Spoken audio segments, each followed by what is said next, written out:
देखिए सबसे पहले हम लोग आज पढ़ेंगे वर्क एनर्जी थ्योरम।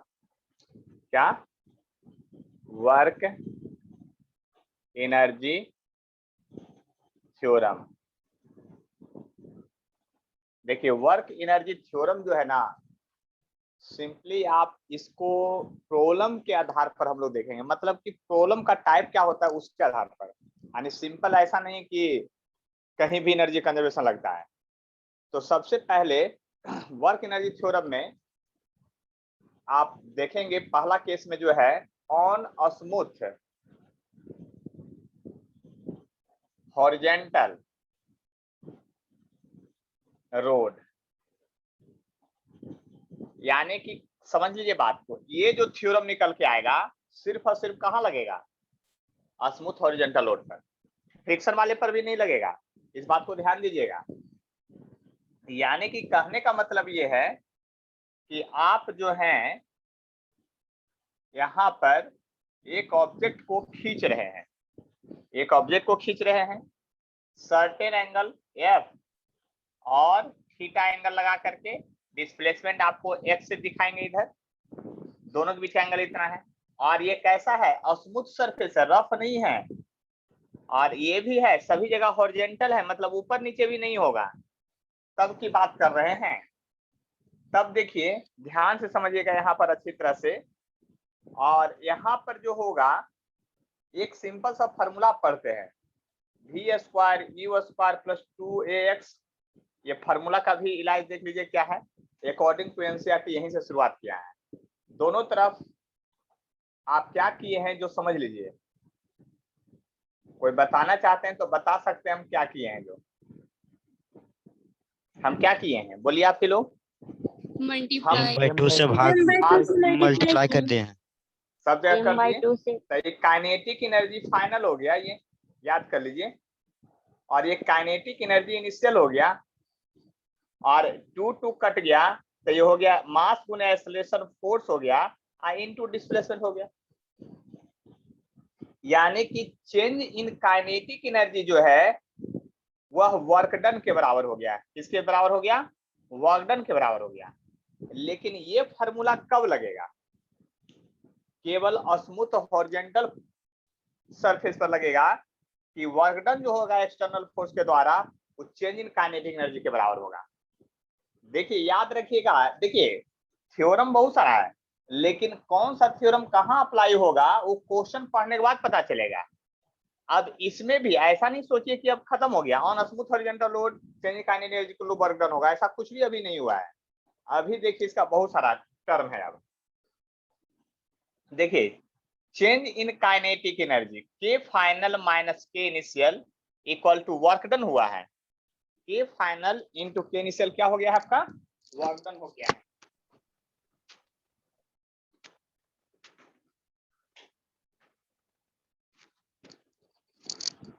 तो वर्क डन हो गया change in kinetic energy equal to जो वर्क डन हुआ आपका। तो देखिए अब आपको ध्यान से समझ लीजिएगा, वर्क डन का फॉर्मूला फोर्स इनटू डिस्प्लेसमेंट अगर सिर्फ लिखते हैं, यानी कि एफ एक्स कॉस थीटा, तब कब लिखेंगे? यह फॉर्मूला कब लागू कीजिएगा? हम इसका डिस्कशन करना चाहते हैं। यह फॉर्मूला कब लिखिएगा? दूसरा, के फाइनल और के इनिशियल इक्वल टू होगा F dot x2 minus x1 का डॉट प्रोडक्ट।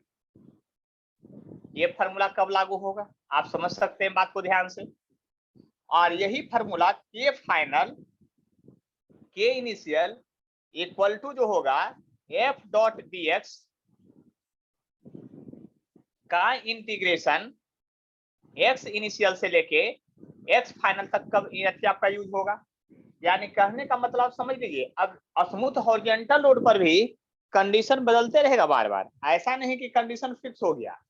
यानी कि ये फॉर्मूला आप तभी लगाएंगे जब फोर्स जो है वह कांस्टेंट होगा। क्या होगा? फोर्स जो है कांस्टेंट होगा। यानी कांस्टेंट का मतलब आपका एग्जाम्पल 10 न्यूटन हो, 20 न्यूटन हो, 50 न्यूटन हो, 100 न्यूटन हो, तब जो लगाएंगे वह कांस्टेंट में आप समझ लीजिए कि यहाँ पर क्या होगा, सिर्फ ये लगेगा। लेकिन ये फोर्स जब वेक्टर फॉर्म में दिया रहेगा, ये है फोर्स जब वेक्टर फॉर्म में दिया रहेगा 2i 3j 4k समथिंग इस तरह से, तब ये लगेगा। और फोर्स जब फिर आपका क्या हो, फंक्शन में दिया रहे, जैसे f इक्वल टू रहे x² plus bx plus c something इस तरह से कोई ऑप्शन रहे, तब ये फॉर्मूला लगेगा। तो अभी हम लोग वर्क एनर्जी थ्योरम में सिर्फ देखे हैं किस पर, ऑन स्मूथ हॉरिजॉन्टल लोड पर देखे हैं। किस पर देखे हैं, ऑन स्मूथ हॉरिजॉन्टल लोड पर। इसमें से अगर किन्हीं को कोई प्रॉब्लम है तो बताइए। और बोले थे एससी वर्मा लेकर के बैठना है, इस बात को ध्यान से समझ लीजिएगा, है ना, क्योंकि क्वेश्चन साथ साथ चलेगा। तो इसको मिटा दें कि किन्हीं को कुछ पूछना है। सर इंटीग्रेशन वाला एक बार बताइए ना। चलिए बोलिए, जोर से बोलिए जिनको जो पूछना है। सर इंटीग्रेशन वाला। मल्टीप्लिकेशन वाला, ये वाला। सर इंटीग्रेशन वाला। इंटीग्रेशन वाला तब लगेगा जब फोर्स का फंक्शन में दिया रहेगा फोर्स बराबर 3x प्लस 2 या 3x² प्लस 2x माइनस 5, इस तरह से क्वेश्चन में जब ऑप्शन रहेगा तब आपको इंटीग्रेशन वाला लगेगा। इसीलिए तो सब जगह एग्जाम्पल के तौर पर थोड़ा थोड़ा लिख दिए हैं कि कौन सा फॉर्मूला कब अप्लाई होगा, जो ठीक है, कौन सा फॉर्मूला कब अप्लाई होगा, जो इसी पर बात पर डिपेंड करेगा आपका। अब बाकी फिर क्वेश्चन अभी देखेंगे तो उसमें तो पता ही चल जाएगा कि कैसे हम लोग यूज करेंगे। देखिए अब दूसरा थ्योरम, हाँ बोलिए।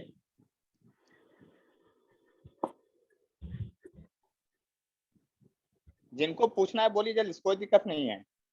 सर वो जो वर्क डन वाला बताया वो किस में यूज होगा? सबसे पहला वाला, नहीं सर, वो वर्क डन वाला पहला वाला। ये तो हाँ ये सर। तो सबके लिए है। वर्क डन का ही फार्मूला लिखे है ना सब जगह, इसी को 3 अच्छा रूप में लिखे, अच्छा इसी का 3 केस कर दिए हैं कि कब कैसे लगेगा वो समझ लीजिए। क्योंकि क्वेश्चन देखने के बाद डरना नहीं है कि अरे बा इसमें इंटीग्रेशन आ गया क्या करें, अब ऐसा कुछ नहीं सोचना है, इसलिए हम वैसा डायरेक्ट लिख दिए हैं आपको। देखिए अब इसके बाद हम लोग देखेंगे सर वर्क एनर्जी थ्योरम ये स्मूथ हॉरिजॉन्टल प्लेन और रफ हॉरिजॉन्टल प्लेन दोनों के लिए अलग अलग होते हैं। सबके लिए अलग अलग होगा, नहीं तो फिर क्वेश्चन कैसे बनाइएगा। एक लाइन में सिर्फ पढ़ लीजिएगा तो एक ही तो क्वेश्चन नहीं बनेगा आपसे। यही तो हम लोग का यहाँ है, कंसेप्ट अगर क्लियर नहीं हो तो वर्क पावर एनर्जी के बाद रोटेशन तक में पसीना छुड़ा देगा, क्वेश्चन ही नहीं समझ में आएगा कि बनेगा कैसे। तो हम बुक के हिसाब से नहीं पढ़ाएंगे, हम इस तरह से बता रहे हैं कि आपसे क्वेश्चन बन जाए। देखिए फिर से स्प्लिट करते हैं, वर्क थ्योरम तो एक ही को होता है लेकिन हम उसको बाई पार्ट करें, मतलब अलग अलग लिख रहे हैं सबको, कि आप समझिए कि आखिर कब क्या लगाएंगे। On smooth inclined plane, inclined plane, on smooth inclined plane, यानी कि इंक्लाइंड प्लेन क्या है आपका, स्मूथ है तब की बात कर रहे हैं, मतलब स्मूथ इंक्लाइंड प्लेन की बात कर रहे हैं। देख लीजिए ध्यान से, अब गौर से देखिएगा, ये जो है आपका ग्राउंड है, ये जो है आपका क्या है, ग्राउंड है, ठीक है। यहां पर जो है एक ऑब्जेक्ट जो है इस तरह से यहां से ऐसे, ये इंक्लाइनेशन आपका दिया हुआ है कि मान लिया कि 30 डिग्री इंक्लाइनेशन है। यहां से एक ऑब्जेक्ट को, ये भी ओरिजेंटल है, यहां से एक ऑब्जेक्ट को जस्ट आप स्लाइड करवा दिए हैं, एक ऑब्जेक्ट है उसको जस्ट स्लाइड करवा दिए, धक्का दिए हैं 0 वेलोसिटी से, जबकि ये h हाइट पर था, ठीक है। एक दूसरा है इतना ही हाइट पर से एक ऑब्जेक्ट को इधर, ये भी हाइट सेम है, लेकिन इधर से जो ऑब्जेक्ट को धक्का दिए ना वो ऐसा ऑब्जेक्ट रोड पर गिरा ऐसे, और तब ऐसे आया नीचे, मतलब ये भी h ही हाइट पर है लेकिन ये गिर रहा है ऐसे ऐसे ऐसे इस तरह से, इसमें एंगल उंगल नहीं दिया हुआ है, देख लीजिए ध्यान से। लेकिन स्मूथ है, ऑन स्मूथ इंक्लाइनिंग, ये भी स्मूथ है ये भी स्मूथ है, पहले लिखा हुआ है टर्म, कंडीशन समझ लीजिए। ये इस तरह से जा रहा है और ये जो है इस तरह से गिर रहा है। तो देखिए ध्यान से समझिएगा, यहां पर by conservation of total mechanical energy होता है, तो total mechanical energy, mechanical energy इसको TME शॉर्ट में कहेंगे, टोटल मैकेनिकल एनर्जी को शॉर्ट में TME कहेंगे। तो टोटल मैकेनिकल एनर्जी में क्या होता है आपको पता है पहले से कि काइनेटिक एनर्जी और प्लस क्या होता है, पोटेंशियल एनर्जी होता है। दो टर्म हम लोग यूज करते हैं मैकेनिकल एनर्जी में, काइनेटिक एनर्जी और पोटेंशियल एनर्जी। तो हम ये टर्म सीधा लिखें टोटल मैकेनिकल एनर्जी को अब शॉर्ट में लिखेंगे। तो by conservation of total mechanical energy क्या कहता है, by conservation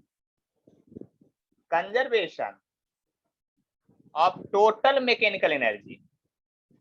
total mechanical energy का कंजर्वेशन क्या कहता है उस बात को समझ लीजिए।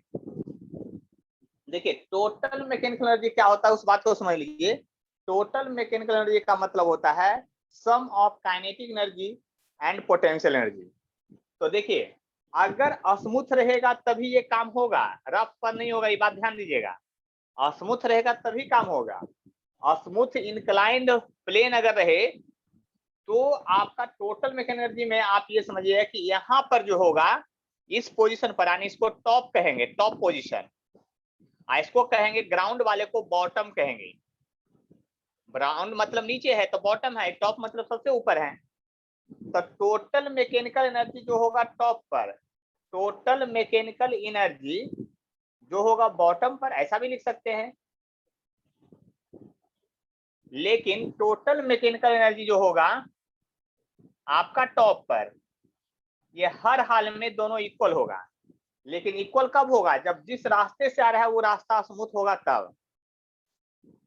चाहे एंगल 30 डिग्री दिया हो चाहे एंगल नहीं दिया हो, उससे कोई फर्क नहीं पड़ता है। इस बात को आप समझने के लिए तैयार है, इससे कोई फर्क नहीं पड़ रहा है कि एंगल कितना दिया हुआ है, एंगल से कोई मतलब नहीं है। देखिए यहाँ पर हम इसी क्वेश्चन को फिर से यहाँ पर देख रहे हैं।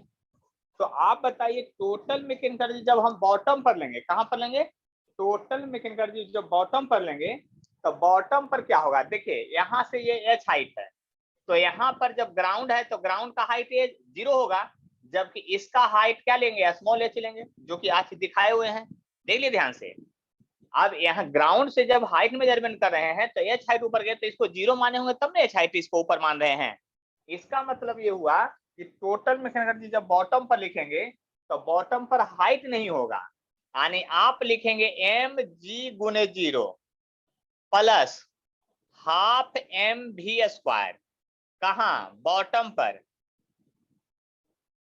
इक्वल टू होगा mg into h plus half m0 का स्क्वायर। कहां पर होगा ये बात, ये होगा टॉप पर, मतलब सबसे ऊपर होगा, देख लिए ध्यान से। तब तो आप लिख सकते हैं कि हाफ mv² इक्वल टू जो होगा आपका mgh हो जाएगा, देख लिए ध्यान से। और तब वेलोसिटी इक्वल टू हो जाएगा √2gh हो जाएगा, क्या होगा, 2gh हो जाएगा। अब बात आप समझ सकते हैं अच्छी तरह से हम क्या कहना चाह रहे हैं। जो √2gh हो गया, तो इस बात को समझने की कोशिश कीजिए कि हम क्या कहना चाहते हैं, √2gh। अब देखिए बात को समझ लीजिए, √2gh आ गया आपका, यानी कि यहाँ पर हमको एंगल का यूज ही नहीं हुआ, हमको यहाँ एंगल का यूज ही नहीं हुआ। इस बात को समझने के लिए तैयार रहिए। और हमको फार्मूला जब लगा दिए तो इसका मतलब अब ये फार्मूला के रूप में आपको लर्न भी कर सकते हैं। क्या लर्न कर सकते हैं फार्मूला के रूप में, इंक्लाइंड प्लेन अगर स्मूथ हो, चाहे रोड एकदम ऐसा स्मूथ वाला हो, अति मतलब सीधा वाला हो, या टेढ़ा मेढ़ा हो, या सीधे यहाँ से यहाँ फॉल करवा दीजिए, सीधे यहाँ से यहाँ फॉल करवा दीजिए फ्री फॉल में। तो अगर यहाँ से 0 वेलोसिटी से गिरेंगे तो याद कीजिए h हाइट से जब कोई ऑब्जेक्ट को रिलीज किया जाता था और बॉटम पर आने पर स्पीड उसका √2gh होता था। ये फार्मूला आप पहले से लर्न किए हुए हैं, देख लिए ध्यान से। यह फार्मूला क्या है, आप पहले से लर्न करके रखे हैं। इस बात को समझने की कोशिश कीजिए, ये फार्मूला पहले से लर्न करके रखे हैं, याद कर लीजिए, फार्मूला पहले से लर्न करके रखे हैं, इस बात को समझने की कोशिश कीजिए। तो यहाँ पर √2gh हो गया। अब ऐसे आइए या इस तरह से रोड पर जाइए, कोई फर्क नहीं पड़ रहा है। यहाँ तक इवन जरा गौर कीजिए, अभी और भी इसका एक ही होगा। लेकिन देखिए हम लोग कंजर्वेशन ऑफ एनर्जी कब लगाते हैं, कंजर्वेशन ऑफ एनर्जी तब लगाते हैं जब आपका क्या हो, कंजर्वेटिव फोर्स हो। तो कंजर्वेटिव का मतलब होता है वैसा फोर्स जिसका एक साइकिल के बाद वर्क डन 0 हो जाए। मतलब जहां से चलिए और वहीं पर आ जाइए तो वर्क डन आपका 0 हो जाए तो उसको कहते हैं कंजर्वेटिव फोर्स। इस बात को समझ लिए अच्छी तरह से। और नॉन कंजर्वेटिव मतलब जो एनर्जी को लॉस करवा दे, और इमोशन जिधर हो उसका उल्टा फोर्स लगे सीधा सीधा। ऐसा बात सोच लीजिए जैसे आपका फ्रिक्शन, अभी तक जो पढ़े थे उसमें सबसे बड़ा जो है नॉन कंजर्वेटिव फोर्स आपका फ्रिक्शन है। वो हर हाल में एनर्जी को लॉस करवाएगा ही, कभी आपको एनर्जी को कंजर्व नहीं रहने देगा, एनर्जी लॉस करवाएगा।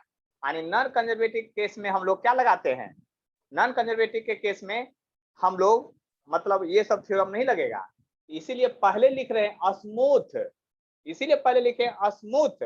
स्मूथ का मतलब ही हुआ कि अब आपको अपोजिंग में कोई फोर्स नहीं है तो फोर्स जो बचा mgh वो कंजर्वेटिव ही है। यानी बात समझने की कोशिश कीजिएगा तो आपको क्वेश्चन बनाने में भी मजा आएगा। अब फार्मूला अगर आप लर्न कर लिए तो आपको तो बेहद मजा आ जाएगा, इसकी फुल गारंटी। फार्मूला अगर लर्न कर लिए तो पूरी तरह से मजा आ जाएगा, इसकी फुल गारंटी है। देखिए एक बात और बताते हैं, पेंडुलम के केस में, ये पेंडुलम के केस में क्या है, पेंडुलम के केस में बता रहे हैं। ये पेंडुलम यहाँ पर इस तरह से है, ऐसे देख लीजिए यहाँ पर, और पेंडुलम को यहाँ से ऐसे रिलीज किया गया, यहाँ से देखिए ये पर देखिए। अब पेंडुलम को यहाँ से रिलीज किया गया तो रिलीज कीजिएगा तो पेंडुलम तो ऐसे ही आएगा आपका, ये बात आप जानते होंगे कि पेंडुलम जब भी आएगा तो यहाँ आएगा। तो इसको कहते हैं एक्सट्रीम पोजीशन, ये बात पहले से समझते हैं, एक्सट्रीम। और इसको कहते हैं मीन पोजीशन, ये बात समझ लीजिए, इसको कहते हैं मीन पोजीशन। अब आपको क्वेश्चन में देगा कि जब पेंडुलम को रिलीज किया गया तो ये एंगल थीटा है, और ये कहा जाएगा कि एच हाइट, मतलब कि बॉटम से मीन पोजीशन से एच हाइट से रिलीज कर दिया गया, ये हाइट एच है, देख लिए ध्यान से। यानी ये हाइट एच से रिलीज कर दिया गया, तो यहाँ पर मीन पोजीशन पर आने के बाद इसका वेलोसिटी क्या होगा, जबकि रिलीज करेंगे तो यहाँ से 0 स्पीड से रिलीज करेंगे। तो पेंडुलम भी जब इस तरह से रिलीज होके, देखिए जितना टर्म कंडीशन याद रहेगा उतना आपको क्वेश्चन बनाने में मजा आ जाएगा अच्छी तरह से, बस सोच लीजिए। आज जितना मतलब दिमाग कम लगाइएगा उतना ही आपको सजा मिलेगा, क्वेश्चन पढ़ने बाद पता ही नहीं चलेगा कि हम करें आखिर क्या। तो पता करने के लिए इस तरह से थ्योरम को हम स्प्लिट कर रहे हैं। जरा ध्यान से देखिएगा कि अगर यहाँ से कीजिएगा तो यहाँ भी लिखिएगा क्या, mgh आप प्लस हाफ m0 स्क्वायर, तो mgh plus half m0 square लिखिएगा। बॉटम पर आ जाइए, यानी मीन पोजीशन पर आ जाइए। मीन पोजीशन पर क्या लिखिएगा, mg गुने 0, क्योंकि हाइट यहाँ नहीं रहेगा, और फिर हाफ m स्क्वायर, तो वहां से फार्मूला ये आया था, यहाँ भी फार्मूला यही आएगा, √2gh। अब याद कीजिए कि √2gh जो है फार्मूला, वो कितना इंपॉर्टेंट फार्मूला है उसको समझने की कोशिश कीजिए आप। यानी कि किस किस कंडीशन में √2gh आता है, अगर ये लर्न हो जाए तो कंपटीशन में आप बहुत फास्ट हो जाएंगे, इसकी फुल गारंटी है। क्योंकि ये जो वर्क ऑफ एनर्जी है ना, और लेके रोटेशन तक में आपको √2gh छोड़ेगा नहीं, इतना बार आएगा, इतना बार आएगा कि आप सोच भी नहीं सकते हैं। बहुत जगह √2gh डायरेक्ट आ जाएगा फार्मूला में। तो इतना बात में अगर कहीं किसी को कष्ट है तो बोलिए। देखिए टोटल मैकेनिकल एनर्जी का मतलब होता है sum of kinetic energy and potential energy आपको, और potential energy, kinetic energy gravitation वाला जो आप देख रहे हैं वही होगा। आप देख लीजिए सामने सामने, अगर कोई कष्ट है आप लोग को तो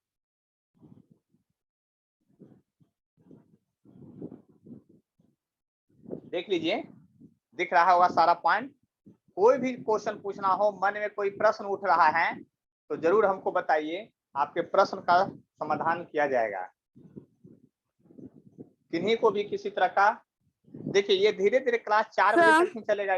हाँ बोलिए सर, ये वर्क डन कंजर्वेटिव फोर्स है sir, work done conservative force है, तो ये पाथ पे मतलब इधर वर्क से डन कंजर्वेटिव फोर्स नहीं है, नहीं है, कंजर्वेटिव अलग होता है, कंजर्वेटिव फोर्स अलग होता है, वर्क डन अलग चीज है। कंजर्वेटिव फोर्स के द्वारा वर्क डन जो होता है ना, कंजर्वेटिव फोर्स के द्वारा जो वर्क डन होता है ना, जहां चलिएगा वहीं पर लौटिएगा तो वर्क डन 0 होता है, हम ये बात बोले हैं। फिर से सुन लीजिए, नहीं तो दोबारा वीडियो में रिप्ले करके देखिएगा बाद में। कंजर्वेटिव फोर्स के द्वारा वर्क डन 0 होता है तब जब जहां चलेंगे वहीं पर लौट आएंगे तब। अगर आप अभी गांव में पढ़ रहे हैं, छत पर पढ़ रहे हो, कहाँ पढ़ रहे हैं ये बताइए आप, लोअर फ्लोर पर कि छत पर पढ़ रहे हैं, कहाँ पढ़ रहे हैं बैठ करके ये बताइए। छत पे। छत पे। आप छत पर आप बैठे हुए थे, मम्मी गुस्सा गई, कह रहे ये सामान कैसे तुम्हारा ऊपर चला आया, जाओ नीचे ले जाकर रखो, तो आप नीचे ले जाके रख दिए।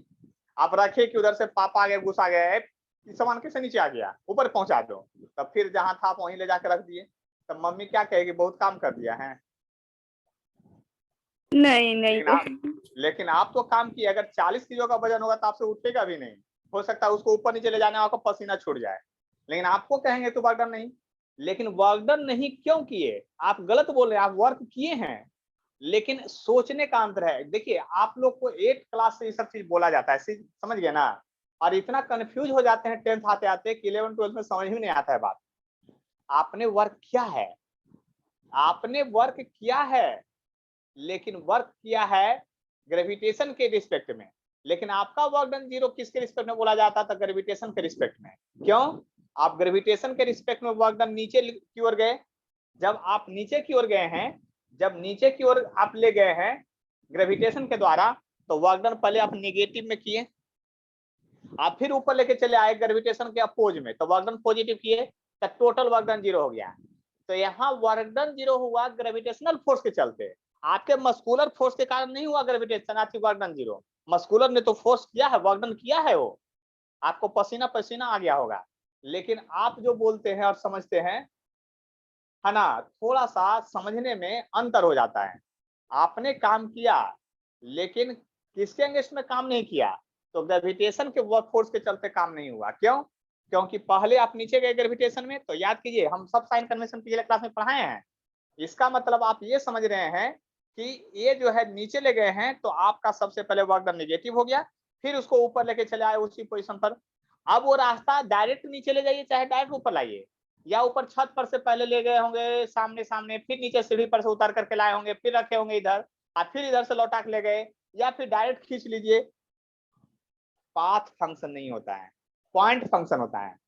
याद कीजिए, मतलब जो कंजर्वेटिव फोर्स होता है ना, उसका वर्क डन जो होता है पॉइंट फंक्शन होता है, जहां चलेंगे वहीं तक आइए, चाहे रास्ता कुछ भी हो, वर्क डन 0 हो जाएगा। एक लूप में, एक क्लोज साइकिल में, क्लोज साइकिल हो सर्किल के जैसा हो, चाहे आर्बिट्री लूप हो, चाहे कैसा भी लूप हो, उससे कोई मतलब नहीं है। तो वर्क डन किसके चलते 0 हुआ, किसके चलते 0 नहीं हुआ, ये आपको अब सोचना पड़ेगा, तब आपसे क्वेश्चन बनेगा। वो 10th वाला और 9th वाला डायरेक्ट दिमाग लगा दीजिएगा, तब क्वेश्चन नहीं बनेगा कि वर्क डन 0 होता, बस रख लिए, कहानी खत्म। आपको क्वेश्चन में क्लियरली वो पूछेगा कि फ्रिक्शन के द्वारा वर्क डन, या ग्रेविटेशनल फोर्स के द्वारा वर्क डन, या किस फोर्स के द्वारा वर्क डन, ये भी पूछेगा आपको अलग अलग। तो अलग अलग पूछेगा तो अलग अलग जवाब देना पड़ेगा आपको। तो देखिए हम जो बता रहे हैं उसमें हम ये समझाने की कोशिश कर रहे हैं कि क्वेश्चन का टाइप कैसे पूछेगा और किस टाइप में कैसा प्रॉब्लम बनाइएगा, वो समझने की कोशिश कीजिए। तो इसको देख लीजिए, देखिए वर्क पावर एनर्जी, हाँ बोलिए। एक क्वेश्चन और है सर, कंजर्वेटिव फोर्स के द्वारा जो वर्क डन हो रहा है, तो मतलब पाथ पे डिपेंड नहीं कर रहा, इधर से भी जाएंगे तो वही उतना ही वर्क डन करेगा जितना ना 30 डिग्री से एंगल बनाकर। हाँ, कोई उस पाथ पर कोई डिपेंड नहीं है, सर पाथ पे डिपेंड नहीं कर रहा है वर्क डन, तो नहीं। पाथ इंडिपेंडेंट हो गया, लेकिन उसमें किसके थर्मोडायनेमिक्स में चलते, तो कंजर्वेटिव फोर्स, कंजर्वेटिव फोर्स के द्वारा पाथ पर कभी वर्क डन डिपेंड नहीं करता, ये बात याद करिए। कंजर्वेटिव फोर्स नॉन कंजर्वेटिव के द्वारा पाथ पर डिपेंड करता है, वो चाहे वर्क डन थर्मोडायनेमिक्स में हो, चाहे इलेक्ट्रोस्टैटिक में पढ़ाएंगे, चाहे मैग्नेट में पढ़ाएंगे, चाहे ग्रेविटेशन में पढ़ाएंगे, चाहे फ्लूइड में पढ़ाएंगे, चाहे एसएचएम हो, चाहे साउंड हो, और चाहे आपका ये शुरुआत वाला चैप्टर वर्क पावर एनर्जी हो। यहाँ ग्रेविटेशन के चलते सिर्फ देखेंगे और फ्रिक्शन फोर्स, ज्यादा यहाँ पर फोर्स नहीं अप्लाइड अभी आएगा। देखिए वर्क पावर एनर्जी का यहाँ डेमो है, बस इतना ही सोच लीजिए इस चैप्टर। आपको क्या लगता है वर्क पावर एनर्जी यहाँ पढ़ लिए कहानी खत्म, इसका एप्लीकेशन फिर रोटेशन में होगा तो वहाँ अलग तरह से यूज होगा, इसके जस्ट आगे वाले चैप्टर में कोलिजन में होगा, वहाँ अलग तरह से होगा, फिर फ्लूइड में इसका यूज होगा। मतलब ये शुरुआती में आपको सिर्फ सिखाया जा रहा है कि वर्क डन हम लोग यूज कैसे करते हैं, और यहाँ पर जो इस चैप्टर में जितना भी क्वेश्चन होगा ना, वो ग्रेविटी के अगेंस्ट में, पृथ्वी के आसपास वाला कहानी होगा। इसीलिए हम लोग दो ही को फॉर्मूला यहाँ पढ़ेंगे, एक जीएच हाफ टेम डी स्क्वायर, दुइयों पर काम में निकल जाता है इस चैप्टर में, लेकिन आगे के चैप्टर में इसका यूज करने के लिए सीखेंगे हम लोग। और कहीं भी क्वेश्चन हो, चाहे चैप्टर कोई भी हो, कंजर्वेटिव फोर्स रहेगा तभी वर्क डन जो है पॉइंट पर डिपेंड करेगा, नहीं तो पाथ पर डिपेंड करेगा हर हाल में, बस इतना ही याद रखिए। तो कंजर्वेटिव फोर्स नेचर में है ये है क्या, वो उसको सुनिए। तो एगो ग्रेविटेशन, एगो इलेक्ट्रोस्टैटिक, एगो आपका न्यूक्लियर, एगो मैग्नेटिक, और एगो आपका स्प्रिंग वाला। कब? जब स्प्रिंग मासलेस रहेगा तब। इतने चारे तो कैसे फॉर्मूला है। तो देखिए पूरा फिजिक्स जब पढ़ लीजिएगा ना, तब ये सब चैप्टर देखिए पहले ही समझ लीजिए। वर्क ऑफ एनर्जी हुआ, ये सब चैप्टर जो है ना एक बार में दिमाग में नहीं सेट करता है। जब तक पूरा फिजिक्स नहीं पढ़ेगा, पूरा फिजिक्स पढ़ेगा तब दिमाग में सेट करेगा, एलोबरेट करेगा कि अच्छा इसका तो यूज ऐसे भी हो सकता है। अभी तो सिर्फ आपको देख देख करके मतलब कि लर्न करने की कंडीशन में रहिएगा, सीखने की कंडीशन में रहिएगा, मतलब देख करके सिर्फ समझने की कंडीशन में रहिएगा कि अच्छा ऐसे क्वेश्चन बन जाता है। लेकिन एक बार जब यही पढ़ लीजिएगा ना और दोबारा जब रिवीजन कीजिए तब मजा आएगा। और बहुत लोग को तो दोबारा हम पढ़ा रहे हैं, याद कीजिए, बहुत लोग इसमें बैठे होंगे जिनको दोबारा पढ़ा रहे हैं। हम बोले तो दोबारा जब पढ़िएगा तब मजा आएगा फिजिक्स में। पहली बार में तो आपको रटा रटा विद्यार्थी के जैसा दिखाई देगा। क्यों?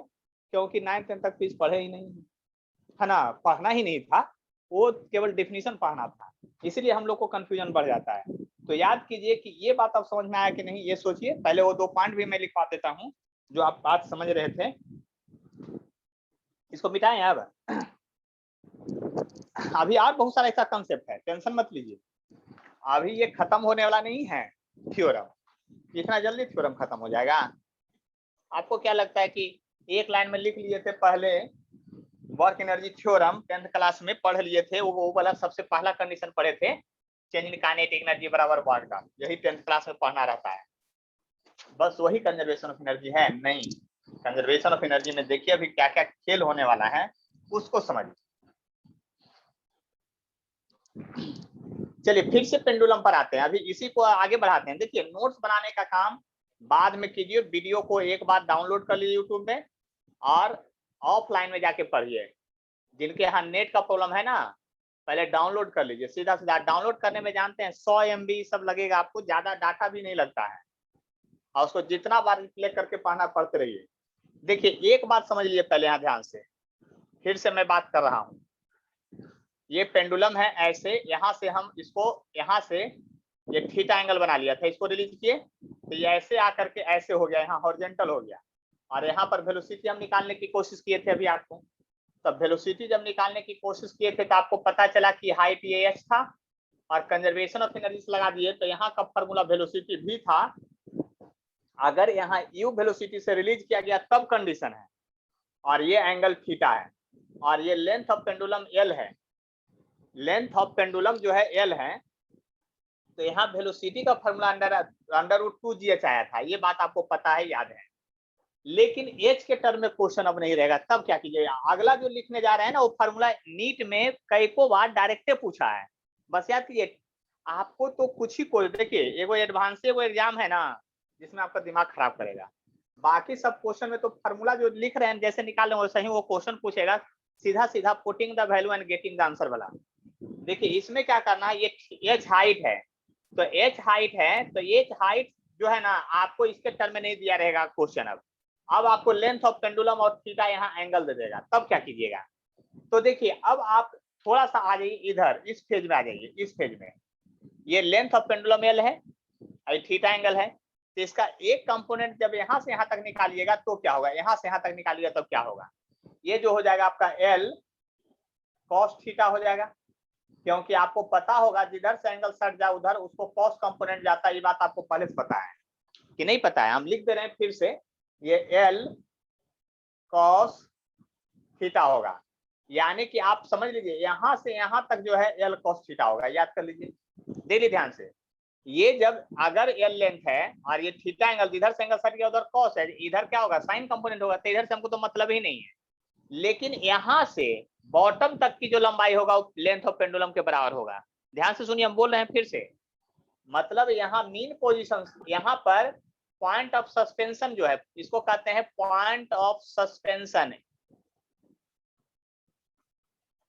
देखिए सब नाम भी याद कीजिएगा सब ध्यान से, पॉइंट ऑफ सस्पेंशन से ये बॉटम का जो दूरी होगा यानी मीन पोजीशन का दूरी होगा वो l होगा, तो यहाँ से दूरी यहाँ तक l और यहाँ से यहाँ तक l cos थीटा, तो हाइट क्या होगा, तो फ्रॉम फिगर से चलिए, और फिगर में आप देख रहे हैं क्या, हाइट बराबर जो होगा l minus l cos theta होगा, देख लिए ध्यान से।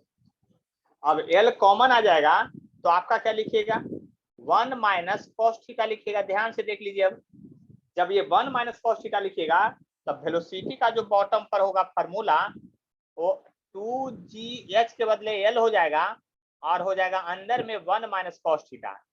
देखिएगा कि ये वाला क्वेश्चन जो है नीट में डायरेक्ट फार्मूला 2 बार पूछा है और उस पर क्वेश्चन तो पूछा है अलगे।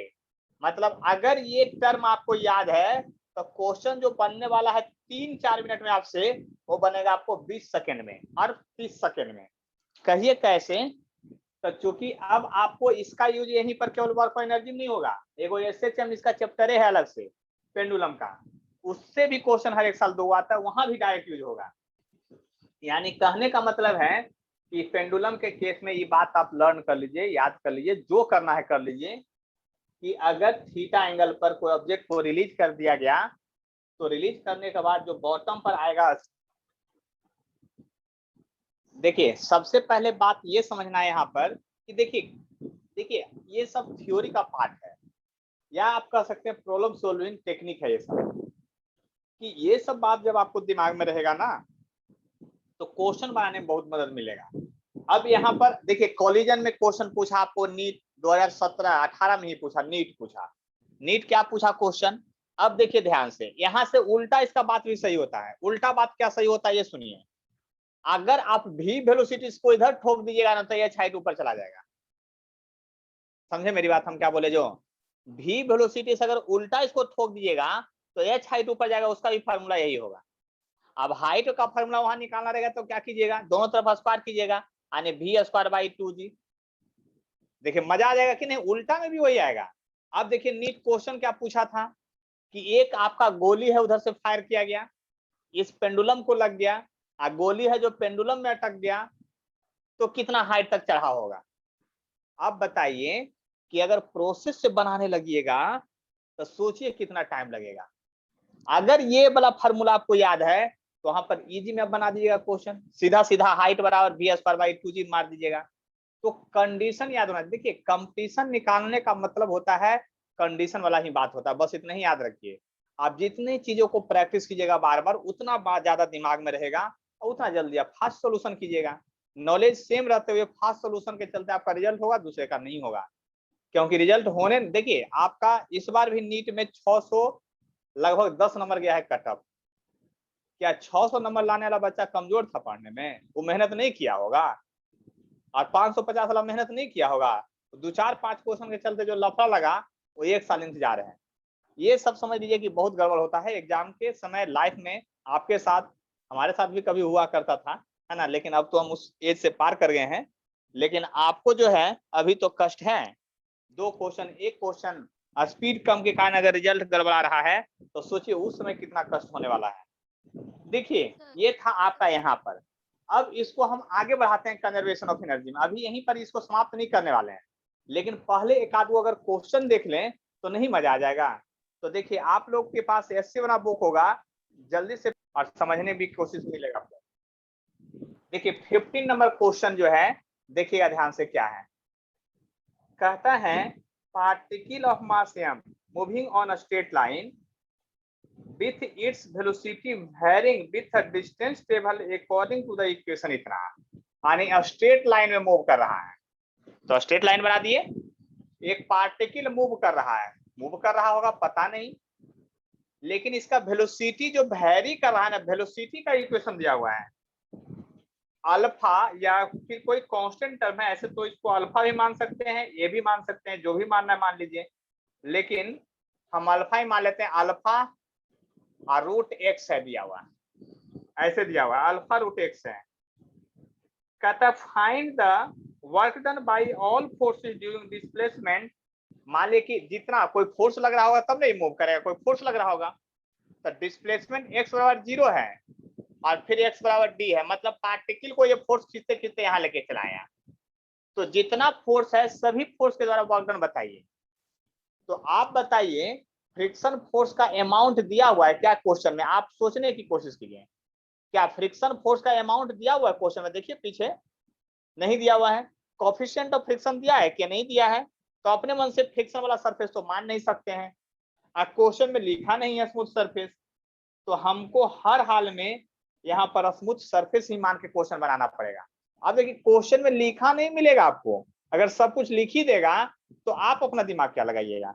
तो यहाँ पर ये बात समझ लीजिए कि फ्रिक्शन नहीं है, यानी फ्रिक्शन नहीं है तो कंजर्वेटिव फोर्स बाकी बच गया आपका, बाकी जो फोर्स बच गया समझ लीजिए तो फ्रिक्शन नहीं है, और यही फोर्स आपका यहाँ से यहाँ तक ही खींच के लाया होगा। यानी कि यहाँ पर जब लगाइएगा वर्क डन का फॉर्मूला, तो देखिए ध्यान से समझिएगा, यहाँ पर वर्क डन का फॉर्मूला, आप वर्क डन का बहुत सारा फॉर्मूला पढ़े होंगे, तो वर्क डन का सबसे पहले फॉर्मूला आपको 10th क्लास वाला याद आता है। क्यों? क्योंकि वो ज्यादा दिन पढ़े हैं, तो सोचते हैं फोर्स इंटू डिस्प्लेसमेंट। अब जैसा ही फोर्स इंटू डिस्प्लेसमेंट सोचे तो आपके दिमाग में फोर्स जो आया, तब फोर्स क्वेश्चन में गिवन नहीं है, दिया हुआ ही नहीं है। अब फोर्स जब नहीं दिया हुआ है तो आपको वेलोसिटी का इक्वेशन दिया होगा, तो बहुत लोग दिमाग लगा रहे, अरे यार अगर ये वेलोसिटी को इंटीग्रेट कर दिया जाए ना तो एक्सेलरेशन मिल जाएगा, एक्सेलरेशन में मास से गुना कर देंगे तो फोर्स मिल जाएगा, अब फोर्स गुने डिस्प्लेसमेंट वर्क डन निकाल देंगे।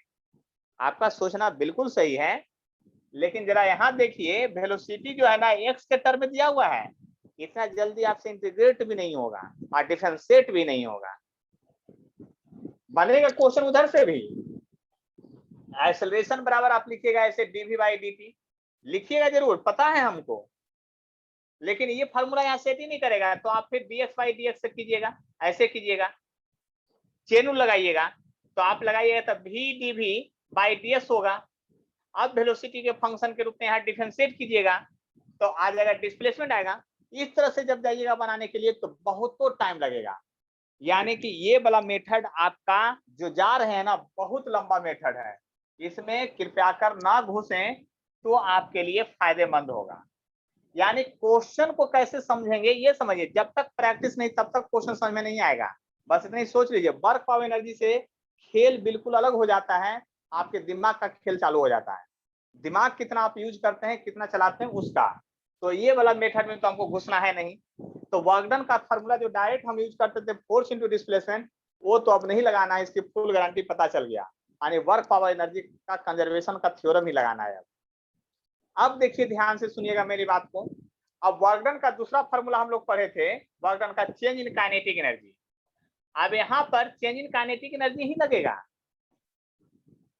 क्योंकि हाइट तो चेंज नहीं करा कि पोटेंशियल एनर्जी लगाइएगा, तो यहाँ चेंज इन काइनेटिक एनर्जी लगेगा तभी वर्क डन निकलेगा।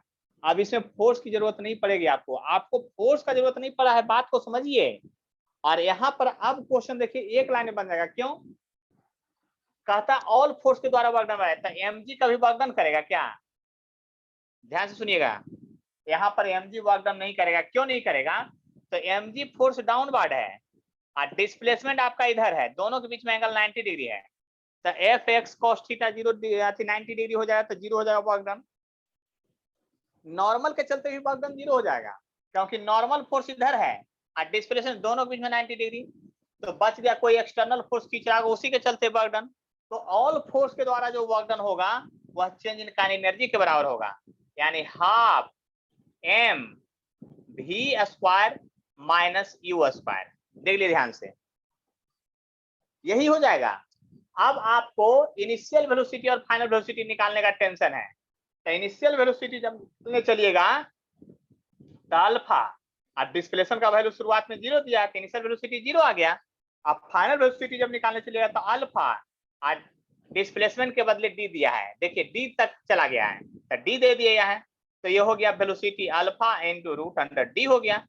अब वर्क डन का फॉर्मूला यहाँ डायरेक्ट आप यूज कर सकते हैं, तो वर्क डन बराबर जो हो जाएगा या वर्क बराबर जो हो जाएगा हाफ एम तो रहेगा ही, ये वाला तो पार्ट 0 हो गया u स्क्वायर, तब v का स्क्वायर कीजिएगा तो हो जाएगा अल्फा स्क्वायर इनटू डी, यानी कि total work done by all forces in this question is half m alpha square या a स्क्वायर डी। जो भी लिखना है लिख लीजिए, आपको इसमें कोई गड़बड़ी नहीं है। अब बताइए इस क्वेश्चन में किन्हीं को कोई कष्ट है तो हमको बता सकते हैं, हम दोबारा आपको बताने के लिए तैयार हैं, बोलिए जल्दी से। सर इंटीग्रेशन से तो हाँ बोलिए। सर इंटीग्रेशन से तो बनेगा ना? एकदम बनेगा, क्यों नहीं बनेगा, डिफरेंशिएशन इंटीग्रेशन से बनेगा, लेकिन उस प्रोसेस में जरा घर में जाके प्रैक्टिस करके देख लीजिएगा, आपका पसीना नहीं छुड़ा दिया तो फिर क्वेश्चन का नाम नहीं बदल जाएगा, समझ लीजिए।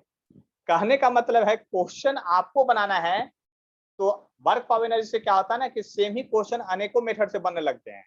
अब आपको किस मेथड से एग्जाम में घुसना है उसका प्रैक्टिस करना पड़ेगा। और हम आपको तो पहले बता दिए, हम लोग टीचर नहीं है, कोच है ना। सिर्फ एग्जाम कैसे निकलेगा ये सिखा देंगे। अगर नॉलेज लेना हो ना तो कॉलेज पहुंचना पड़ेगा, इंजीनियरिंग कॉलेज या मेडिकल कॉलेज, तब जाके मजा आएगा। सर हम लोग, हाँ बोलिए। Sir a equal to v dv by dx एक फॉर्मूला होता है ना, उससे भी तो बना सकते हैं। d बाई dx कर देंगे, उससे v से एकदम बना मल्टीप्लाई के कर देंगे। भेजिएगा, जरूर बना के भेजिए, स्वागत है। हम कहाँ सर करते हैं, उसी हमारे से बनाए व्हाट्सएप हैं इसीलिए। आंसर आ गया है। यस सर आ गया है। तो चलिए अच्छा बात है। तो कितना लंबा बना? बस थोड़ा सा ही, 1 मिनट भी नहीं लगा, 30। अच्छा वेरी गुड। कितना आंसर आ गया था? Half m alpha square into D. Yes sir आ गया था। चलिए वेरी गुड। तो हमारे व्हाट्सएप पर भेज दीजिएगा। हम तो बोलबे कि उधर से ही बनेगा, हम कहाँ कहें कि नहीं बनेगा। हम तो बोले हैं, हर हाल में बोले हैं कि बनेगा। ठीक है, चलिए तो आगे अब बढ़ते हैं। हम मना थोड़ी किए हैं, लेकिन एगो और टेक्निक बताए ना कि एक लाइन में बनेगा क्वेश्चन। देखिए हम बताएंगे सिंपल वाला मेथड, है ना, सर कि जल्दी से भेज कैलकुलेशन हो जाए। क्या चीज? बनाकर क्वेश्चन भेज दिए। वेरी गुड, अच्छा बात है। 17 नंबर प्रॉब्लम में आते हैं, 17 नंबर जिसको कहते हैं। कहता block of mass 2 kg push down an incline plane of inclination 37 degree with a force of 20 newton acting parallel to the incline. ये क्वेश्चन थोड़ा लंबा है, इसलिए पहला क्वेश्चन हमको मिटाना पड़ गया 17 नंबर। तो 17 नंबर क्वेश्चन देख लीजिए क्या है। एक इंक्लाइंड प्लेन है, ऐसे ढुलाव रोड है ऐसे, है ना। इस ढुलाव रोड पर एक 2 kg का ब्लॉक रखा हुआ है। कितना केजी का? 2 kg का ब्लॉक रखा हुआ है ऐसे। इसका मास जो है आपका 2 kg का है, यानी ये ब्लॉक का मास है जो 2 kg है। इस बात को पहले समझ लीजिए आप, ब्लॉक का मास 2 kg का है। इंक्लाइनेशन जो है 37 डिग्री यहाँ पर क्वेश्चन में लिखा हुआ है सारा। कहता है a force 20 newton acting parallel to incline. एक फोर्स जो है एक्टिंग कर रहा है इधर 20 newton parallel to incline, 20 newton का फोर्स है जो इंक्लाइनेशन के पैरेलल लग रहा है। और पुश डाउन पहले से लिखा हुआ है, देख लीजिए ध्यान से। पुश अप नहीं है, डाउन है। डाउन मतलब ऊपर से नीचे इसको खींचा जा रहा होगा। If it found that block move on incline with acceleration of 10 metre per second. इस फोर्स से खींचने के बाद इसके तरफ जो एक्सेलरेशन हुआ वो 10 metre per second square acceleration है। ये क्वेश्चन में दिया हुआ है। खींचने के बाद इतना एक्सेलरेशन डेवलप हो रहा है, ये क्वेश्चन में दिया हुआ है। If block starting from rest, यानी मोशन जो स्टार्ट हुआ है वो रेस्ट से यानी 0 स्पीड से चालू हुआ है। ये भी हमको क्वेश्चन में कह दिया है, तो वो भी लिख दिए। फिर कहता है फाइंड वर्क डन फर्स्ट में by the applied force in first second. Applied force के द्वारा पहला सेकंड में कितना वर्क डन हुआ ये निकालिए। तो वर्क डन के लिए आपको फोर्स और डिस्प्लेसमेंट, तो अप्लाइड फोर्स तो 20 न्यूटन मालूम है, लेकिन डिस्प्लेसमेंट मालूम नहीं है। तो डिस्प्लेसमेंट निकालने के लिए तो आपको काइनेमेटिक्स का हेल्प लेना पड़ेगा, 9th क्लास वाला काइनेमेटिक्स। यानी देखिए ध्यान से, क्वेश्चन में इनिशियल वेलोसिटी आपको दिया हुआ है। क्वेश्चन में आपको इनिशियल वेलोसिटी दिया हुआ है, एक्सेलरेशन दिया हुआ है, और 1 सेकंड के बाद आपको डिस्प्लेसमेंट निकालना है। तो x बराबर ut plus half at square से कोई अच्छा फार्मूला नहीं होता है। तो डिस्प्लेसमेंट जो हो गया आपका 0 हो गया, हाफ हो गया, 10 हो गया, 1 का स्क्वायर हो गया। यानी कि डिस्प्लेसमेंट जो हो गया आपका 5 मीटर, यानी ब्लॉक जो है 5 मीटर नीचे आ गया। ए नंबर में है work done by external force, external force. तो वर्क डन का फार्मूला होता है force into displacement into cos theta. कैसे सर ये वाला क्यों लिए? तो हम तो पहले बोले थे फोर्स जब आपका फिक्स्ड हो जाए, फोर्स क्या हो, जब आपका उसका वैल्यू फिक्स हो जाए तो ये फार्मूला लगता है, याद कीजिए। अब यहाँ पर इंटीग्रेट करके क्या कर लीजिएगा, यही सब तो दिमाग लगाना रहता है क्वेश्चन में। ये आपका 20, तो देखिए डिस्प्लेसमेंट भी इधर है, फोर्स भी इधर है। हम पूरा फार्मूला लिखे हैं, हम शॉर्टकट में डायरेक्ट आंसर नहीं, पूरा कॉन्फिडेंस के साथ लिख रहे हैं कि फोर्स भी इधर है, डिस्प्लेसमेंट भी इधर है। तो 20 गुने 5 भी इधर है, और cos 0 डिग्री हो जाएगा। ये बात आपको समझ में आ गया इसलिए 100 जूल आप वर्क किए पॉजिटिव में, ये भी बात आपको समझ में आ गया है। यानी work done by external force जो हुआ आपका 100 जूल वर्क डन हो गया। इस बात को आप समझ सकते हैं अच्छी तरह से। फिर देखिए बी पार्ट में क्या कहता है निकालने के लिए, why the weight of block in the first second. अब अच्छा क्वेश्चन है, हाँ बोलिए बोलिए जल्दी क्वेश्चन।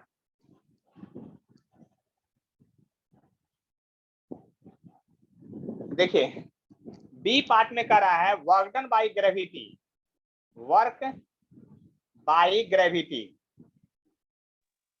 सर हाँ बोलिए ना। आपका वीडियो नहीं आ रहा है। हमारा वीडियो पूरा जा रहा है, आप मीटिंग ऑफ करके फिर से ज्वाइन कर लीजिए, आपका वीडियो आ जाएगा। Work done by gravity, gravity के द्वारा जब वर्क डन होगा तो आपको पता है ना कि नीचे जाते हैं तो हम लोग वर्क डन बाय ग्रेविटी में ग्रेविटेशनल फोर्स इधर है, तो आप दो तरह से इस क्वेश्चन को बना सकते हैं। दो तरह से कैसे बना सकते हैं वो समझिए अब ध्यान से। देखिए आपका डिस्प्लेसमेंट इधर है और ग्रेविटी का फोर्स इधर होगा, mg तो इधर होगा। तो अब जरा गौर से देखिएगा और समझने की कोशिश कीजिएगा। अगर ये एंगल 37 डिग्री है तो देखिए ध्यान से, हम 2 मेथड से वर्क डन बाय ग्रेविटी को 2 मेथड से बना रहे हैं, है ना। आपको वर्क डन बाय ग्रेविटी है तो mg होगा इनटू डिस्प्लेसमेंट होगा इनटू कॉस थीटा होगा। फार्मूला तो यही होगा, इस बात को आप समझते हैं। देख लिए ध्यान से, इस बात को समझते हैं, वर्क डन इनटू यही फार्मूला से आपको क्वेश्चन बनेगा, ये बात आप समझते हैं। तो mg कितना होगा, तो mg जो होगा उसको अगर आप लिखने की कोशिश करते हैं तो m2 है और g 10 है, तो mg का वैल्यू 20 हुआ इंटू 5 हुआ और कॉस थीटा लेना है। तो देखिए ध्यान से सुनिएगा, mg इधर है, इस बात की फुल गारंटी है, एकदम अच्छे से याद कर लीजिए। और डिस्प्लेसमेंट इधर है, ये भी बात की फुल गारंटी है। तो ये एंगल कितना होगा, कोई हमको बतला सकते हैं क्या? ये दोनों एंगल कितना होगा, बोलिए जल्दी से। वो दोनों फोर्स के बीच में, mg और डिस्प्लेसमेंट के बीच में, क्योंकि डिस्प्लेसमेंट भी इधर है, तो दोनों के बीच में एंगल कितना होगा, कोई हमको बतला सकते हैं क्या? 90 डिग्री। कितना? सर 90। बार खाइएगा। ट्रायंगल हाँ, बन रहा है बोलिए। यहाँ पर, तो ये 37 डिग्री है, ये 90 डिग्री है, तो ये 53 डिग्री होगा। कितना होगा? 53 डिग्री, 53 डिग्री होगा। और जरा बात समझ लीजिए, ये 53 डिग्री हो गया, तो वर्क डन बाय जो हो गया ग्रेविटी, वो कितना आ गया? तो आ गया b 2500। और देखिए cos 53 का वैल्यू जो होता है 0.6 होता है, इस बात को याद कर लीजिए। और 0.6 होता है, तो 0.6 होता है तो आपका क्या हो गया? 60 जूल हो गया वर्क डन बाय ग्रेविटी। कितना हो गया आपका? 60 जूल हो गया वर्क डन बाय ग्रेविटी। इस बात को समझ लीजिए। और कोई कष्ट है कि नहीं को तो बोलिए। इसको दूसरे मेथड से भी हम बना सकते हैं, बहुत लोग बनाए भी होंगे। By the frictional force acting on the block in the first second, यानी कि फ्रिक्शनल फोर्स के द्वारा वर्क डन कार्य निकालने के लिए, और यहाँ फ्रिक्शनल फोर्स तो देवे नहीं किया है क्वेश्चन में। अब कैसे बनाइएगा? फ्रिक्शनल फोर्स के द्वारा वर्क डन कितना होगा ये आपसे पूछा जा रहा है। तो फ्रिक्शन फोर्स के द्वारा वर्क डन कितना होगा ये पूछा जा रहा है, तो फ्रिक्शन फोर्स के द्वारा वर्क डन कितना होगा ये आपको बतलाना है। बस इतना ही समझ लीजिए। क्या सोचिएगा, क्या करिएगा कि आपका फ्रिक्शन के द्वारा वर्क डन जल्दी से निकल जाए, बस इतना ही सोचना है आपको।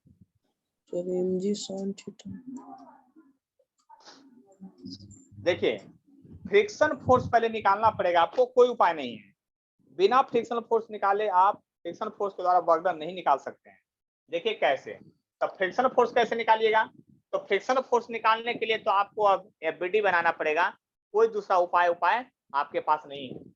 देखिए ध्यान से समझिएगा, अगर एफबीडी आप बना रहे हैं तो एफबीडी बनाते समय इस बात को ध्यान दीजिएगा कि यहाँ पर mg तो लगेगा इधर, ये बात आपको पता है, न्यूटन लॉ ऑफ फ्रिक्शन में आना पड़ेगा। ये एंगल आपका 37 डिग्री हो जाएगा, ये बात आपको पता है क्योंकि ये 37 डिग्री है।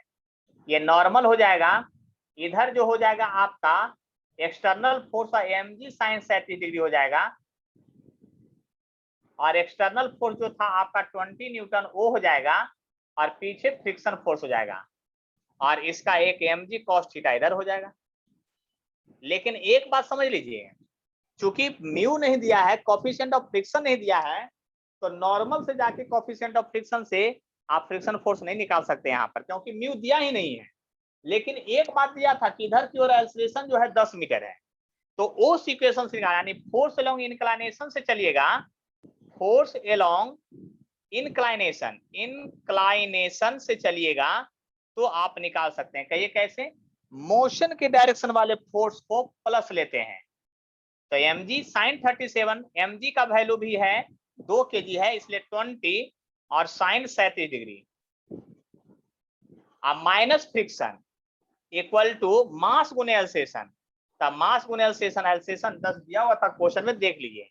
अब फ्रिक्शन उधर ले जाइए तो ये 20 तो पहले गायब हो गया, इसलिए फ्रिक्शन का जो फॉर्मूला आ गया 20 साइन 37 डिग्री हो गया, यानी 20 साइन 37 डिग्री, साइन 37 का वैल्यू कितना होता है? 0.6 होता है, 0.6 होता है, यानी कि कितना हो गया? 12 न्यूटन हो गया आपका। ठीक है, अब देखिए फ्रिक्शनल फोर्स हो गया 12 न्यूटन, अब फ्रिक्शनल फोर्स इधर है उधर है और डिस्प्लेसमेंट इधर है, याद कीजिए। अब तो work by friction equal to होगा x cos थीटा, फार्मूला तो वही होगा, फार्मूला चेंज नहीं होता है, लेकिन फ्रिक्शन फोर्स जो है 12 न्यूटन है, डिस्प्लेसमेंट जो है 5 न्यूटन है, और कॉस जो है 180 डिग्री है। समझ में आ गया? कॉस थीटा 180 डिग्री क्यों लिए हैं, जो सभी लोग को समझ में आ गया है? तब माइनस 60 जूल। क्यों 180 लिए हैं? क्योंकि फ्रिक्शन फोर्स उधर है और डिस्प्लेसमेंट नीचे है, तो दोनों के बीच में एंगल कितना है? 180 डिग्री। जिस फोर्स के चलते वर्क डन निकालेंगे, उस फोर्स के चलते उस फोर्स का डायरेक्शन और डिस्प्लेसमेंट के बीच का एंगल लिया जाता है, दूसरे का एंगल नहीं। जो क्वेश्चन में दिया है वही एंगल यूज करना है, इसकी कोई गारंटी नहीं है, बस समझ लिया। ऐसा नहीं कि 37 डिग्री दिया था तो यहाँ 37 डिग्री यूज कर लीजिएगा, मतलब कि पूरी तरह से आपको हिंदी अंग्रेजी पहले आना चाहिए फिजिक्स पढ़ने के लिए। आप सीबीएसई बोर्ड से पढ़े हैं, आईसीएसई बोर्ड से पढ़े हैं, कोई फर्क नहीं पड़ता, बिहार बोर्ड से पढ़े हैं, कोई फर्क नहीं पड़ता है। जब तक क्वेश्चन का मंत्र यानी मीनिंग नहीं निकाल लीजिएगा, तब तक क्वेश्चन आपसे हिलेगा भी नहीं। बस इतना ही याद कर लीजिए, और जल्दी से अगर कोई डाउट हो तो हमसे पूछ लीजिए, नहीं तो फिर हम आगे बढ़ेंगे ही और 18 नंबर क्वेश्चन पर आएंगे।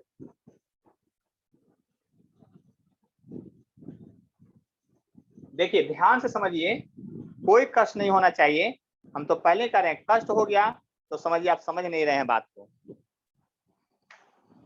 और एससी वर्मा का क्वेश्चन अगर आपसे 5 क्वेश्चन अपने से बन जाएगा ना, तो खुश होकर डांस करने लगे रूम में बंद होकर, बस इतना ही सोच लीजिए। सर क्योंकि हाँ बोलिए।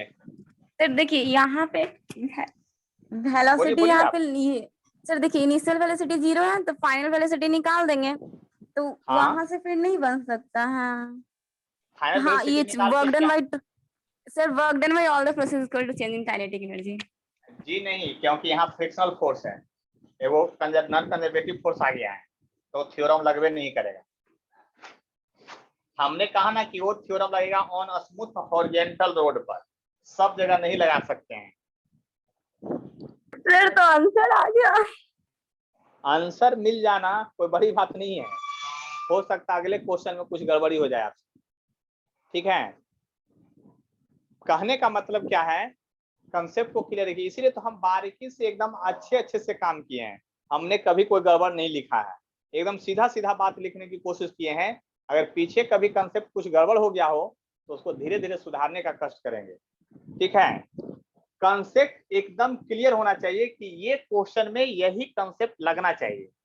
अब देखिए ध्यान से, अब बाकी फिर तो कॉमन सेंस की बात होती है, हमको बोलिए तो क्वेश्चन बहुत तरह मेथड से बनेगा। अब 18 नंबर क्वेश्चन की बात करते हैं, 18 नंबर क्वेश्चन की बात करते हैं। कहता है block 250 gram slide on rough horizontal table, find work done by frictional force in bringing the block to rest if initially moving at a speed of 40 centimeter per second. If coefficient of friction between the table and the block is 0.1, how far does block move before coming to rest? रुकने के पहले ये कितना दूर जाएगा? तो question का जो सारांश और समरी है उसको मैं थोड़ा बोर्ड पर उतार लूं तो ज्यादा अच्छा होगा। ये आपका रफ हॉरिजॉन्टल सरफेस है, इस पर एक ब्लॉक जो है स्लाइड कर रहा है, अब ब्लॉक का मास जो है 250 ग्राम दिया हुआ है, ज्यादा नहीं दिया हुआ है। ठीक है, इसका जो इनिशियल स्पीड है यू वो 0.5 4 मीटर पर सेकंड स्क्वायर है। 40 सेंटीमीटर पर सेकंड स्क्वायर का मतलब यही हुआ आपका। कहता है कोफिशिएंट ऑफ फ्रिक्शन, यानी ये रफ सरफेस है, म्यू का वैल्यू जो दिया है 0.1 दिया है, कोफिशिएंट ऑफ फ्रिक्शन दिया है। How far does the block move before coming to rest, रुकने के पहले ब्लॉक कितना दूरी मूव कर लेगा ये बताना है आपको। अब इस क्वेश्चन को आए तो ज्यादा कष्ट नहीं होगा, तो आप समझ सकते हैं। देखिए क्वेश्चन में यही कह रहा था आपका कि एक ब्लॉक रखा हुआ है जो रफ सरफेस पर है। क्वेश्चन अब सीधा लिखा दिया गया है, क्वेश्चन में एकदम कंटिन्यूअसली लिख दिया गया है कि ये जो है आपका रफ सरफेस है, उस पर एक ब्लॉक है 250 ग्राम का, इसको यू स्पीड से धक्का दे दिए तो कितना दूर जाके रुकेगा ये डिस्टेंस निकालना है। यानी कि जब वेलोसिटी आपका इसका 0 हो जाए, फाइनल वेलोसिटी 0 हो जाए, तो डिस्प्लेसमेंट क्या होगा ये आपको बतलाना है। डिस्प्लेसमेंट क्या होगा यही बतलाना है। तो इस क्वेश्चन को बहुत सारे मेथड से बना सकते हैं। सबसे पहला मेथड आपको विदाउट वर्क ऑफ एनर्जी बताते हैं, विदाउट वर्क ऑफ एनर्जी, यानी मेथड फर्स्ट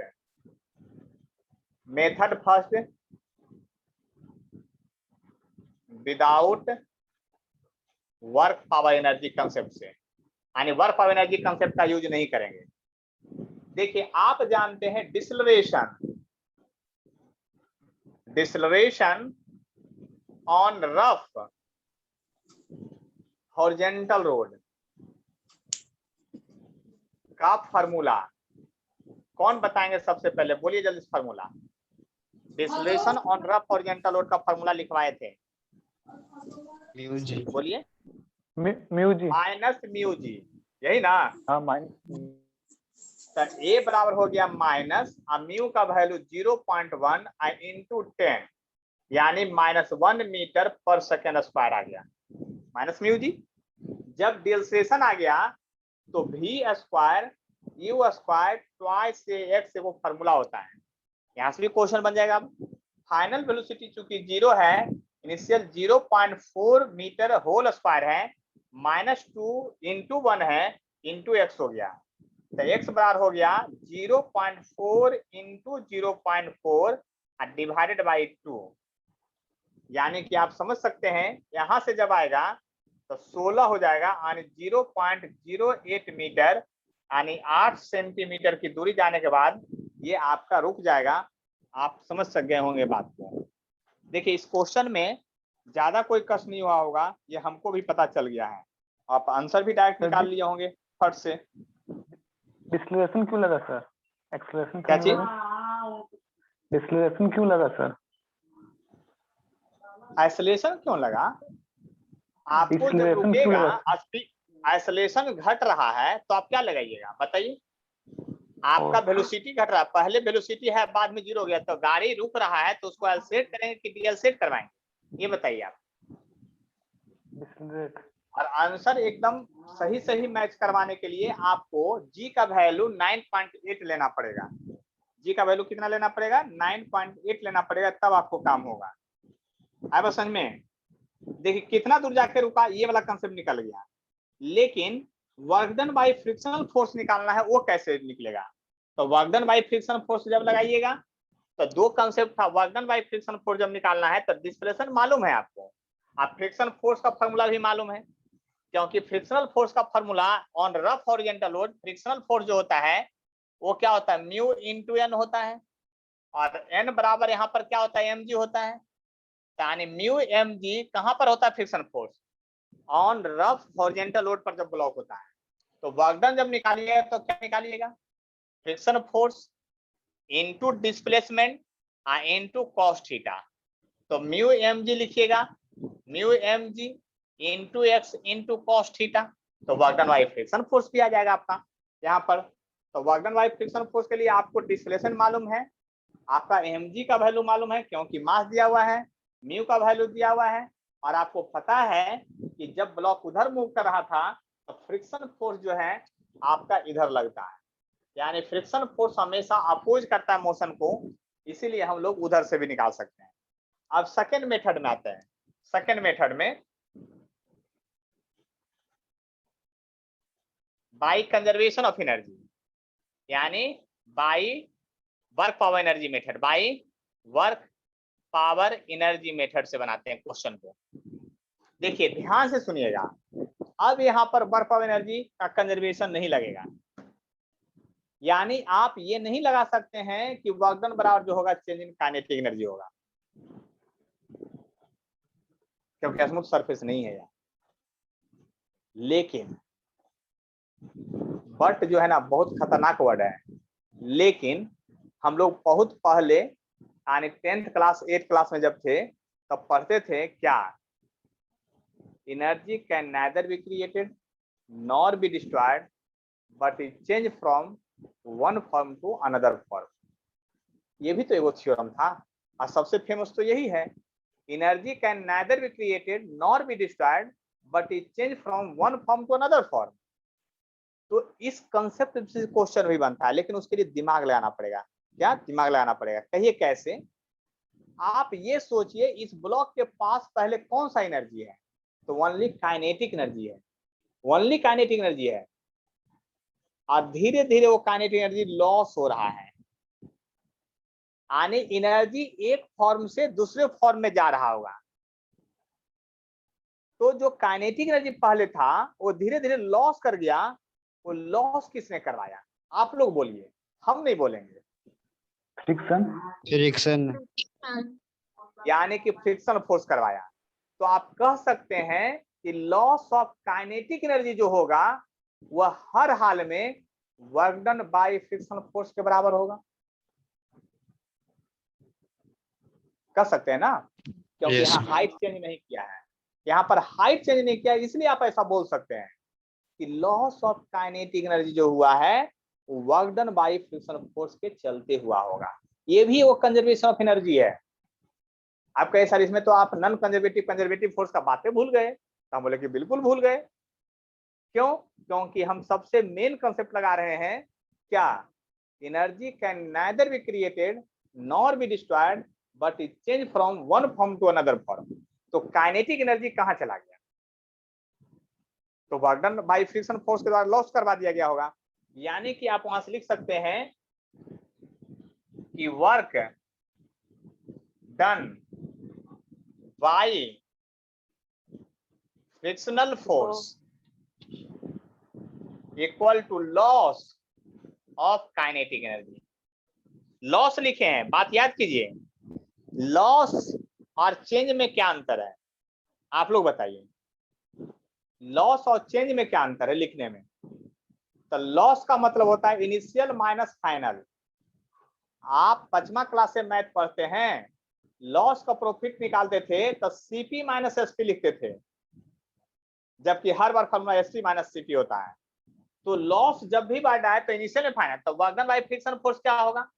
तो फ्रिक्शन फोर्स जो होता है आपको पता है कि ऑन हॉरिजॉन्टल लोड पर आपका होता है mu M g frictional force हो गया, और वर्क डन इनटू डिस्प्लेसमेंट, देख लीजिए ध्यान से, और cos थीटा जो work done by frictional force होगा cos थीटा equal to loss of kinetic energy, तो हाफ एम यू स्क्वायर।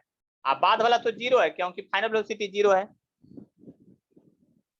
तो देखिए यहाँ पर लॉस है बाई वर्क डन, तो लॉस का मतलब होता है इनिशियल माइनस फाइनल, और लॉस वर्ड पहले लगा दिए तो वर्क डन बाय फ्रिक्शन में जो है नेगेटिव साइन जो cos थीटा के चलते आएगा उसको एलिमिनेट करना पड़ेगा। आपको क्या करना पड़ेगा? cos 180 डिग्री के चलते जो माइनस साइन आएगा वो एलिमिनेट करना पड़ेगा, और नहीं तो लिखते work done by friction force बराबर चेंज इन काइनेटिक एनर्जी।